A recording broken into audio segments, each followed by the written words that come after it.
Mtazamaji, wanasema kwamba mtoto ni mibaraka kutoka kwake Mwenyezi Mungu. Lakini mara kwa mara tunawadekeza na kuwalea kwa njia isiyostahili, na tunaambiwa kwamba ikiwa wao wataenenda kinyume na mapenzi ya Mwenyezi Mungu, hata wewe utie bidii kwa njia gani, unapofika katika lile lango, Mwenyezi Mungu atakuuliza, je, wako wapi wale watoto ambaye nilikupa wewe? Ndiposa sasa sisi tunasisitiza kwamba wewe kama mzazi lazima uchukue majukumu yako, uweze kuwalea kwa njia inayostahili, na wanasema inaanzia pale tumboni. Lakini anapotoka pale basi pia elimu yake ni ya muhimu, kwa sababu masaa mengi watoto hawa wanatumia wakiwa shuleni. Sasa hii leo tunataka tuweze kuangazia swala hili, kwa sababu tutakuwa tunaangazia masomo inayozingatia dini. Je, kuna umuhimu gani katika kuwapa watoto masomo aina hii? Nina wageni katika studio siku hii ya leo, watoto kutoka shule ya St. Charles Mtego. Tutakuwa tunazungumza pamoja na wao, vile vile walimu wao waweze kutufafanulia na kuzamia swala hili. Lakini kwa sasa nataka waweze kukubariki na nyimbo zao, ili iweze kukukaribisha kwa njia ya kipekee katika kipindi hiki cha Sifa. Kwa hivyo usikose kuungana nasi kuanzia mwanzo hadi tamati, kwa sababu kwa takriban saa moja hivi tunakubariki na nyimbo kutoka kwa watoto hawa. Hebu barikiwa kwa njia ya kipekee.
Jua linatangaza utukufu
Si wewe Muumba wangu, ningalipotea milele. Ndiyo sababu ninakuimbia, kwa ujasiri ninakusifu, wakuitao wakuone. Ni mkono wako Bwana ulionifanya kuwa hai. Kama si wewe Muumba wangu, ningalipotea milele. Ndiyo sababu ninakuimbia, kwa ujasiri ninakusifu, wakuitao wakuone. Uhai wangu umefichwa katika maisha ya Yesu. Maisha yangu yamefichwa katika uwezo wa mbingu. Ninaye Bwana Yesu, nina amani moyoni. Mungu yuko nami, mimi wake milele.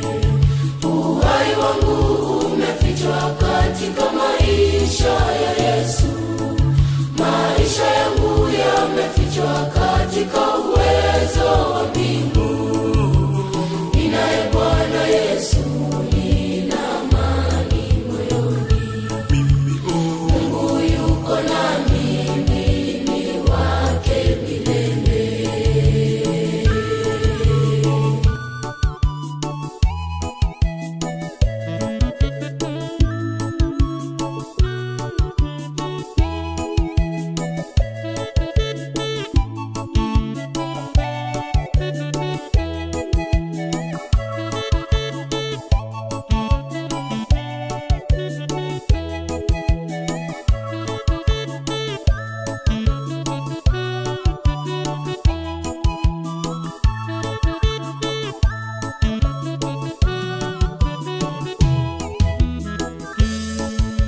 Kwa neema yako Bwana iliyonitoa kwenye shimo, niwe kimbilio ngome yangu, njiani salama nawe. Dharuba pepo kali zikija, Mwokozi wangu wanizingira, siogopi ukiwa nami. Ni kwa neema yako Bwana iliyonitoa kwenye shimo, niwe kimbilio ngome yangu, njiani salama nawe. Dharuba pepo kali zikija, Mwokozi wangu wanizingira, siogopi ukiwa nami. Uhai wangu umefichwa katika maisha ya Yesu. Maisha yangu yamefichwa katika uwezo wa mbingu. Ninaye Bwana Yesu, nina amani moyoni.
Naamini umebarikiwa kwa njia ya kipekee. Mara mingi sio rahisi kupata watoto wanaimba kama hawa, manake sasa ni kazi. Lazima wewe kama mwalimu uweze kujitolea kuweza kuwafunza, uweze kuwa na muda na wao, ndiposa waweze kupata maagizo haya, na wanakuletea nyimbo zao. Hii leo nimewaalika na watakuwa na kubariki na nyimbo kadhaa, kwa hivyo usiondoke pale. Lakini la muhimu ni kwamba kama nilivyosema katika utangulizi, tuweze kuwekeza katika maisha yao. Manake ukitaka kuwa na jamii iliyo na mwelekeo siku za baadaye, lazima uweze kuwekeza sasa, ndiposa hawa wanapokuwa wanakuwa kwa njia inayostahili. Basi katika studio nimeungana na mwekezaji ambaye amejitolea kuhakikisha kwamba watoto wanapata elimu, lakini sio elimu tu, bali elimu iliyozingatia ama inayozingatia misingi ya Kikristo. Karibu sana katika studio. Asante. Pengine uweze kujitambulisha tu kwanza, kisha tuweze kuzamia swala hili, masomo yanayozingatia dini. Basi kwa majina naitwa Charles Ninyamote. Ndiye mkurugenzi wa shule hizi ambao ziko hapa Nairobi na Kiserian. Una shule Nairobi na Kiserian. Yeah. Charles, sasa napata kuelewa jina St. Charles Mtego imetokea wapi. Lakini ni nini kilikupa msukumo wewe kuweza kuanzisha shule inayozingatia dini, masala ya Ukristo? Kabisa mwanzo kabisa, wakati ambao niliamini mara ya kwanza ilikuwa 1977. 207 sorry. Na nikapatiswa 208.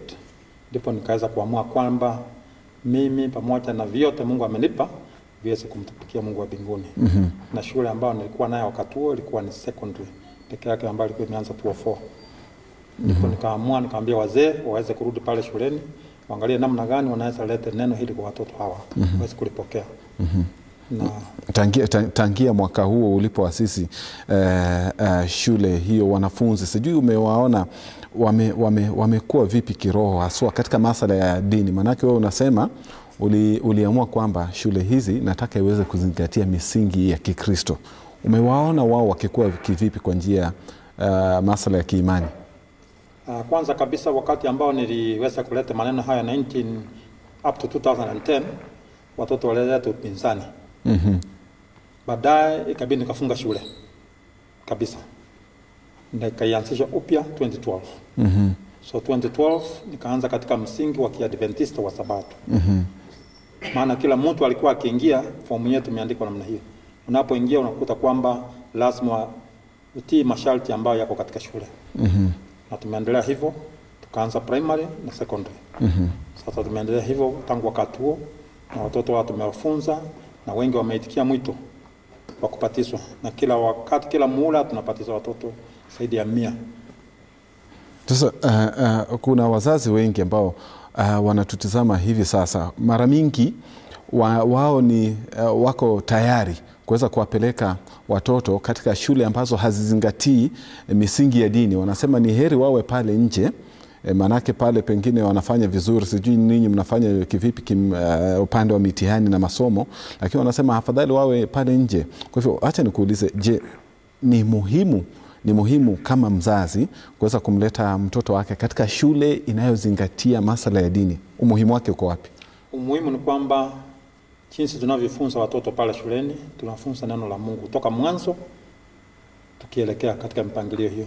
Unajua, mtoto unapomfunza neno la Mungu hata lisahau hata wakati ambao atakuwa mkubwa. Kwa hiyo linamsaidia hata wazazi kuwatawala watoto wao, inakuwa ni rahisi, maana ni watoto ambao wanamcha Mungu. Na Mungu ndio chanzo cha maneno yote katika maisha ya wanadamu. Na ndio shauri tunawashauri wazazi walete watoto kwa shule za Kiadventista ili waweze kufunzwa haswa neno la Mungu, na litakuwa mwelekeo katika maisha yao. Umesema kwamba ninyi wewe una shule moja Kiserian, nyingine zote ziko Nairobi.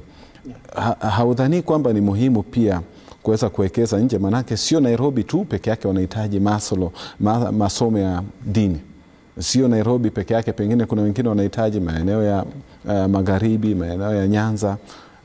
Wewe ni mwekezaji, haujafikiria kwamba nje kule kuna hitaji? Ni kweli kabisa kuna hitaji. Kama mwaka jana tuliweza kwenda upande wa Kisumu kama kambi, na kweli walionyesha dalili kwamba wangehitaji. Na wakati ambao tulifika Mombasa naye makambi, ikawa Mombasa nilikuwa nahitaji zaidi. Sasa ikabidi tukachukua kiwanja pale Mombasa, na tena tukaanza kujenga mwezi wa 9 mwaka jana. Mwezi wa 2 mwaka huu tumeanza kuanzisha shule, na nimeanza kuanza kazi kutoka darasa la kwanza mpaka form 3. Wako Mombasa sasa wanaendelea na masomo kwa wakati. Wacha nikukatize pale, manake sasa tuna nafasi ya kutosha kuweza kuzungumza hii leo. Nataka ni waache watazamaji na nyimbo zao 2 za watoto hawa 2, kisha tutasema mengine mengi baada ya mapumziko. Kwa hivyo mtazamaji, usiende mbali, manake itakuwa vyema nikiwapa nafasi tena waweze kukubariki na nyimbo zingine 2. Kisha baada ya nyimbo hizi 2 tunaenda mapumziko tu kidogo. Usiende mbali, baada ya mapumziko hayo tunarudi kuweza kuendelea na kipindi hiki cha Sifa. Kuwa na wakati mwema, naamini utabarikiwa na nyimbo zao.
ninahubiri kwa shauku kubwa sana. Siku ile utakapopambazuka, Bwana Yesu aliyepaa mbinguni akirudi kulikomboa kanisa. Ninajua nitamwona Mwokozi wangu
Mtazamaji, karibu tena tuweze kuendelea na kipindi hiki cha sifa.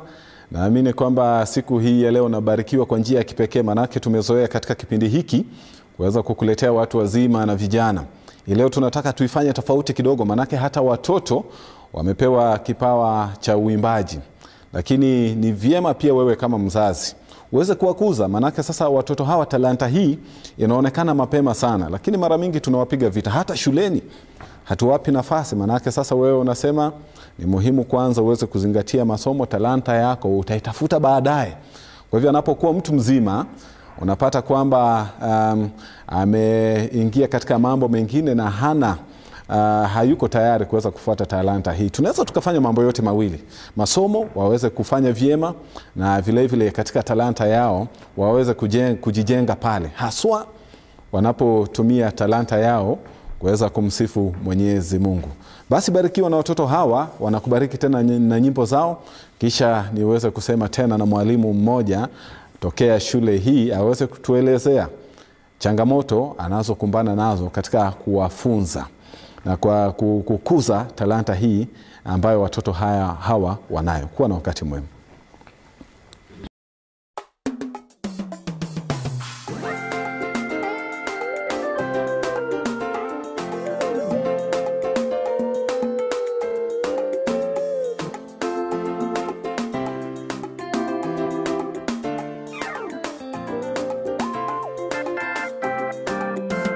Nimejiona sistahili kabisa mbele yako Bwana Muumbaji wangu, mtoto mnyonge, kiumbe dhaifu, nisiyejua kupambanua neno. Udhaifu wangu umenikosesha, umenifanya Bwana nikutende dhambi. Nihurumie Bwana Mungu, unisamehe. Nimejiona sistahili kabisa mbele yako Bwana Muumbaji wangu, mtoto mnyonge, kiumbe dhaifu, nisiyejua kupambanua neno. Udhaifu wangu umenikosesha, umenifanya Bwana nikutende dhambi. Nihurumie Bwana Mungu, unisamehe. Nimepungukiwa hatua zangu, nimeshindwa Bwana kusimama. Nirehemu Bwana, nishike mkono, ukiwa na mimi nitashinda. Nimepungukiwa hatua zangu, nimeshindwa Bwana kusimama. Nirehemu Bwana, nishike mkono, ukiwa na mimi nitashinda.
Bwana kusimama. Nirehemu Bwana, nishike mkono. Ukiwa na mimi nitashinda.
Kazi ya ukufunzi si rahisi. Manake hata nimeona wazazi wengi wanawatwika walimu majukumu yao. Manake sasa wewe ni mzazi, unapewa yule mtoto ni majukumu yako. Ni wewe unapaswa kuweza kumfunza kwa njia inayofaa.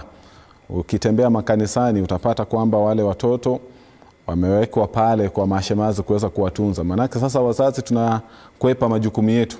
Sasa mara mingi tunachukua hawa watoto tunawapeleka shuleni, hatutaki kuwafuatilia na tunawaachia mzigo huu walimu. Ni bahati tu kwamba hata hawa walimu wanawachukua sasa wale watoto kama wao, wanaweza kuwafunza na kututengenezea jamii inayostahili siku za baadaye. Hebu jiulize, ingekuwa vipi ikiwa hawa walimu wangeweza kuwatelekeza hawa watoto? Sijui jamii ya baadaye ingekuwa jamii aina gani. Sasa nataka niweze kusema na mwalimu wa watoto hawa aweze kutuelezea kazi hii ya ukufunzi. Manake nimeona wanaimba vyema, ni kazi kuweza kukuza talanta hii. Hebu jitambulishe kisha uweze kutuelezea muda gani wewe muda huu wa kuweza kuwafunza watoto hawa inatoka wapi? Manake pia kuna majukumu ya darasani. Nashukuru. Jina langu naitwa Ferdinand Mbuka, mwalimu wa watoto hawa. Na nashukuru kwa sababu ni kipawa ambacho Mwenyezi Mungu amenijalia, na nikaona ni vema watoto hawa, sababu wana vipawa pia wao, vikikuzwa vitaweza kumsifu Mwenyezi Mungu. Kwa hivyo kando na kule kuwafundisha darasani, lazima natafuta muda wakati ambao wametoka darasani ili kuweza kukuza kipawa kile na ile talanta ambayo Mwenyezi Mungu amewajalia. Sasa hata kwa wazazi mara mingi inakuwa vigumu sana sisi kuweza kutambua talanta za hawa watoto. Ndio wanayo, lakini wazazi wengi hawajatambua talanta ya watoto hawa. Ninyi kama wewe kwa mfano kama mwalimu, kwa kati ya wale wengi ambao unao shuleni, unatambua vipi talanta zao na vipawa vyao, ndiposa unaamua kwamba huyu ana kipawa cha uimbaji, wacha nikuze, na mwingine pengine ana talanta tofauti? Mara nyingi kwamba unapofika kwa wakati labda wa uimbaji au labda kandanda au riadha, tunawapatia wote wakati mmoja ili kwenda kuwajaribu. Ikiwa ni wakati wa uimbaji, tunawaita wote pamoja. Yule ambaye ana ari ya kutaka kuimba, namkaribisha na nampokea.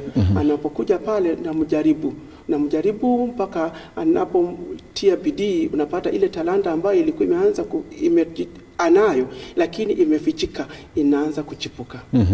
Wacha nikuulize swali ambalo nilikuwa nimemuuliza yule mwekezaji ambaye anamiliki shule hii. Je, wewe kama mwalimu unafikiria ni muhimu hawa watoto na watoto wengine wote kwa jumla kupata elimu ya Kikristo? Manake kuna wengine wako nyumbani hivi sasa wanatutazama ambao hawazingatii, hawaoni umuhimu wake. Sasa wewe binafsi kama mwalimu, hebu tuelezee, kuna umuhimu? Ina umuhimu sana, kwa sababu watoto hawa nikiwalinganisha na wale wengine ambao hawajapokea elimu hii ya kidini ya Kikristo, ukiangalia tabia ni tofauti. Unapoweka mahali ukiwatazama unaona wamebadilika. Kuna adabu ya kipekee ambayo wanayo ambayo ni tofauti na wale wengine. Kwa hivyo elimu hii ni ya muhimu sana. Sasa ninyi kama walimu wa St. Charles Mtego, katika siku za hivi majuzi tumeona wanafunzi toka shule tofauti kwa sababu ya kupandwa na mori wanateketeza shule zao, mabweni yanateketezwa. Ninyi mnachukua hatua gani kuweza kuwakuza hawa watoto mapema ili wanapopata matatizo, pengine sijui kama ni masomo yamekuwa mengi, sijui kama ni kutelekezwa na wazazi, kuwe na kuzungumza? Suluhisho isiwe kuchoma pengine bweni, pengine madarasa yao, iwe kwamba ni jambo ambalo litaweza pia wao, ninyi kama walimu mtaweza kusema kwa kweli hawa watoto wana nidhamu ndani yao. Nashukuru. Watoto hawa kuanzia misingi yao tunawafundisha upendo wa Mungu, na wanapokuja shuleni, kwa sababu ni shule ya mabweni, wanaishi kule, sisi kama walimu tunawachukua kama wazazi. Kwa hivyo tunawalea kama wazazi. Kwa hivyo kuna ile njia ambayo tumewapatia, kwa sababu mtoto akiwa na shida ya aina yoyote anakuwa huru kuja kumuona mwalimu. Anapomwona mwalimu, shida hili inatatuliwa, hata kama ni ya nyumbani ama ni ya shuleni. Na shida ya mtoto ikishatatuliwa, akishasikizwa, hata kuwa na ile mori ya kuanza kutamani kuja kuharibu labda. Nataka tuweze kutizama wimbo wenu, nyimbo zenu zingine, tuweze kukamilisha kipindi hiki, lakini nataka nikupe dakika moja tu uweze kumzungumzia yule mzazi ambaye anakutizama hivi nyumbani. Sijui wewe kama mwalimu ambaye anatokea mazingira yale ya Ukristo, kuweza kuwakuza hawa watoto Kikristo, sijui neno lako la mwisho kwa yule mzazi ambaye anatutizama hivi sasa, haswa unapozingatia elimu hii. Sijui ungependa kumwambia nini? Hebu mtizame pale moja kwa moja, mzungumzie. Mpendwa mtazamaji, ningependa kukuarifu kwamba wewe kiwa unampenda Mungu na ungependa mtoto wako akue katika misingi ya kumcha Mwenyezi Mungu, ni vema umlete katika shule ambayo itazingatia elimu hii ya dunia, ikiipa kipaumbele elimu ya mbinguni, ambayo kwayo mtoto atakuwa akikaa akiwa na matumaini ya maisha ya milele ya baadaye. Asante kwa niaba ya shule ya St. Charles Mtego, umesema yote. Haya mtazamaji, na kuacha na nyimbo zao. Baada ya hapa tunakamilisha kipindi hiki. Kwa hivyo usikose basi kutizama kipindi hiki wiki ijayo, manake sasa hatujapungukiwa na uimbaji. Tutakuletea kwaya nyingine na watakubariki kwa nyimbo zao. Barikiwa, kuwa na wakati mwema. Tukutane wiki ijayo siku na saa kama hii ya leo.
Tunatangaza habari yake Yesu kwa mataifa yote ya dunia, wamrudie Yesu Mwokozi wao, watubu dhambi waache ya dunia.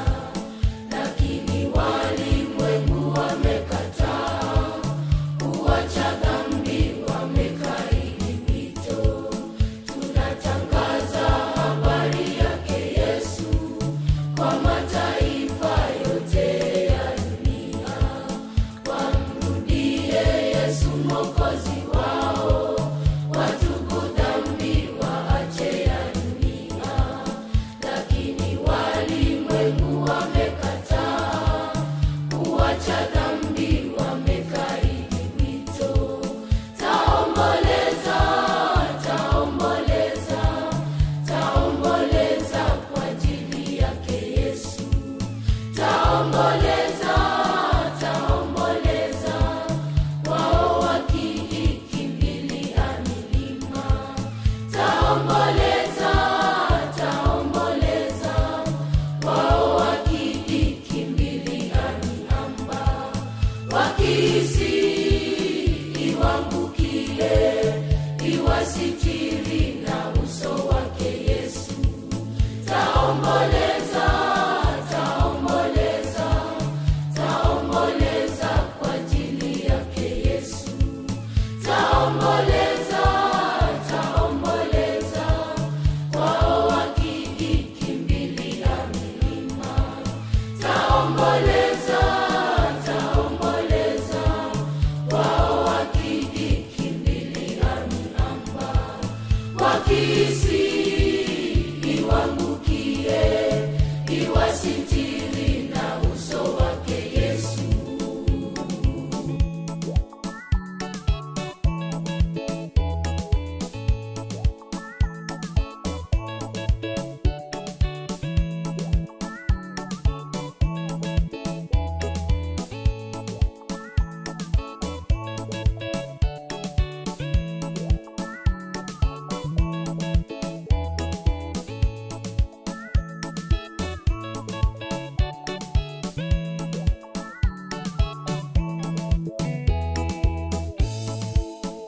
Utawezaje ndugu yangu kupona usipojali wokovu wake Yesu?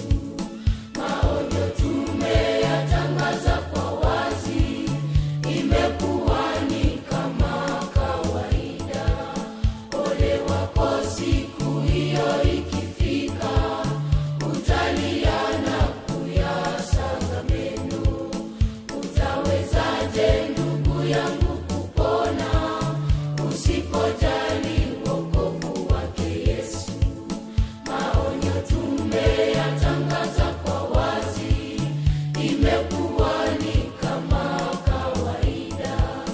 Ole wako siku hiyo ikifika, utalia na kuyasaga meno. Taomboleza, taomboleza, taomboleza kwa ajili yake Yesu. Taomboleza, taomboleza, wao wakiikimbilia milima. Taomboleza, taomboleza, wao wakiikimbilia miamba. Wakihisi iwaangukie, iwasitiri na uso wake Yesu.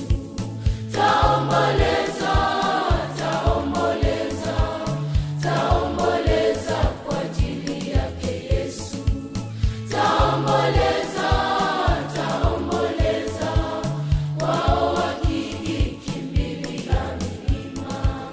Taomboleza, taomboleza, wao wakiikimbilia miamba. Wakihisi iwaangukie, iwasitiri